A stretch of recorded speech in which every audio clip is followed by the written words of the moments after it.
Bem-vindo, meu irmão e minha irmã, a mais uma aula. E o tema de hoje é dízimo. Tem uma galera fanática que está furiosa comigo exatamente por conta deste assunto. Quando a gente vai contra o sistema religioso, eles passam a nos odiar. É claro, nem todos. É como eu sempre digo, a gente não pode generalizar.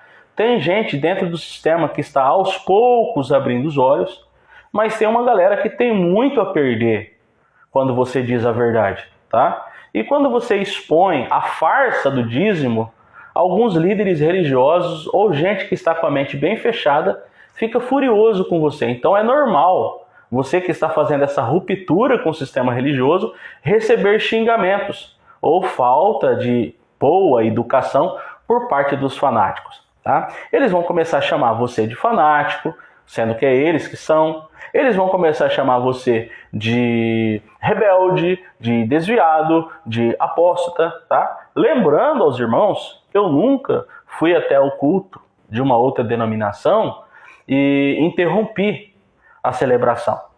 Eu nunca paralisei uma celebração, tá? Eu nunca fiz protestos em uma reunião de quem quer que seja. Eu nunca bloqueei pessoas, tá? Apenas por elas serem de outras denominações. Eu bloqueio pessoas nas redes sociais quando elas faltam com a educação e não sinto nenhum peso na consciência quanto a isso. Como eu já expliquei aqui em outras aulas, amar é diferente de gostar. Amar é para todos. Agora, gostar do comportamento de pessoas, eu não tenho, tá? Então, essa galera vive me abordando a respeito dos mais variados assuntos, tá? Tem um assunto que eu quero futuramente estar falando aqui, que é o fato dos casais amaziados não estarem em pecado, e eles batem na tecla dizendo que estão e que vão para o inferno, tá? E eles se acham os donos da razão, né?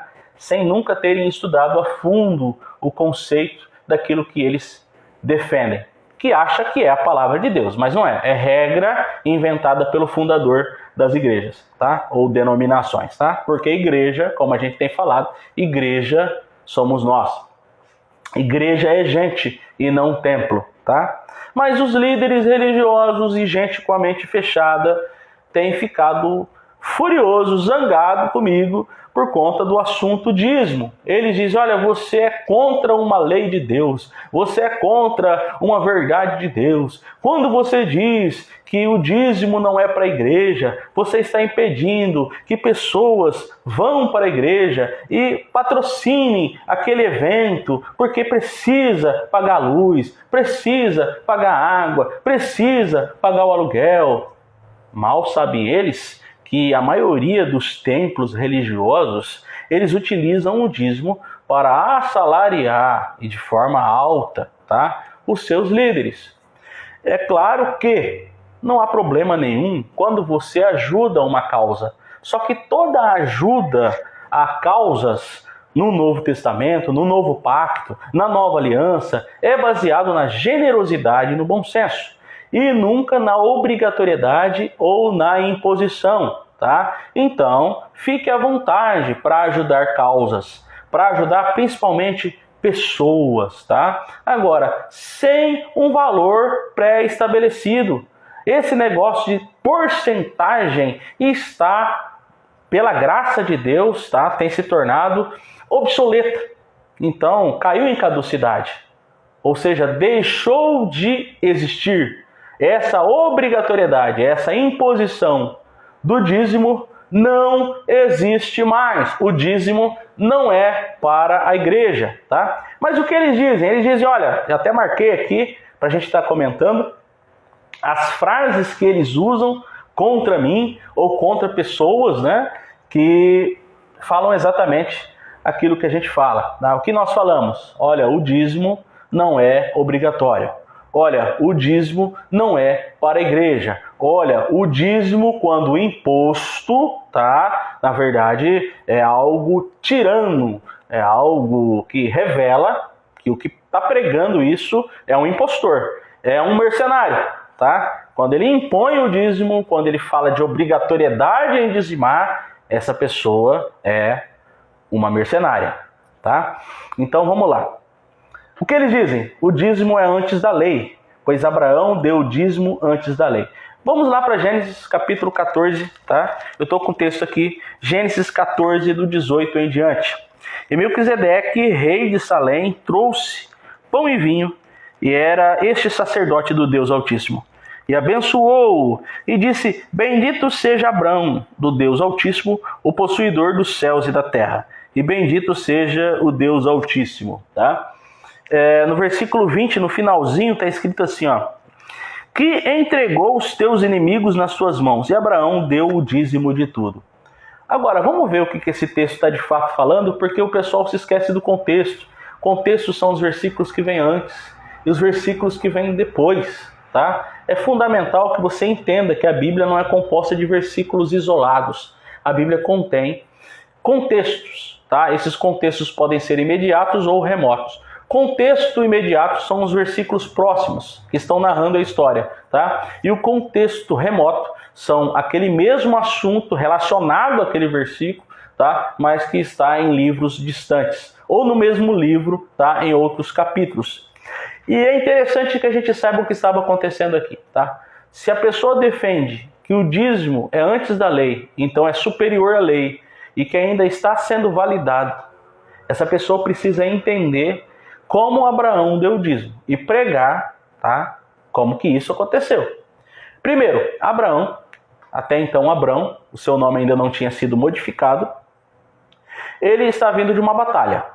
Então ele está com despojos de guerra, conquistas de guerra, tá? Aquilo que eles tomaram da outra nação ou do outro rei, tá? Por cultura, agora pertence a eles. E ele encontra Melquisedeque. Ele reconhece Melquisedeque como alguém que seja superior em espiritualidade a ele. E como forma de reconhecimento, costume da época, ele entregou o dízimo a este Melquisedeque. Olha que coisa interessante.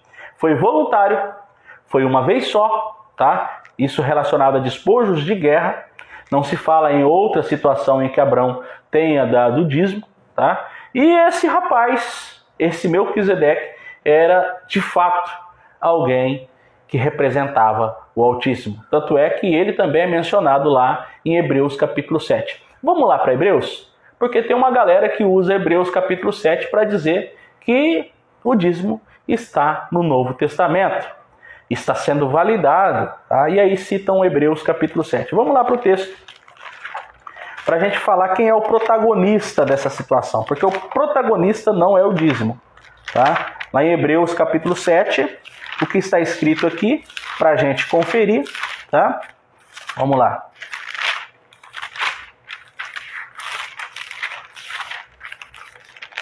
Olha só que interessante, tá? O versículo 1. Porque este Melquisedeque, que era rei de Salém, sacerdote do Deus Altíssimo, e que saiu ao encontro de Abraão, quando ele regressava da matança dos reis, ou seja, de uma batalha, e o abençoou, a quem também Abraão deu o dízimo de tudo, e primeiramente é por interpretação rei de justiça. Olha que interessante.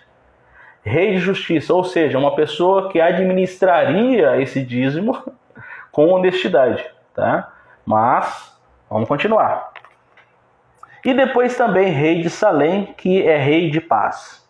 Sem pai, nem mãe, nem genealogia, não tendo princípio de dias, nem fim de vida, mas, sendo feito semelhante ao Filho de Deus, permanece sacerdote para sempre. Considerai, pois, quão grande era este, a quem até o patriarca Abraão deu os dízimos dos despojos. O protagonista da história aqui não é o dízimo. O protagonista da história aqui é Melquisedeque. O escritor de Hebreus está dizendo, tá? Ou ressaltando a grandeza deste homem. Olha, lembre-se, uma pessoa só entregava dízimo para quem era maior do que ele. Abraão, nosso patriarca, ele entregou o dízimo a Melquisedeque, ou seja, olha a grandeza de Melquisedeque. E aí, todo o contexto do capítulo 7 de Hebreus vai estar falando a respeito da grandeza de Melquisedeque, tá? E aqui é para ressaltar o sacerdócio de Melquisedeque, que é o mesmo tipo sacerdotal de Jesus. Ou seja, o tipo sacerdotal de Jesus não está protocolado na religião. tá? O tipo sacerdotal Uai, seu app de vídeos curtos.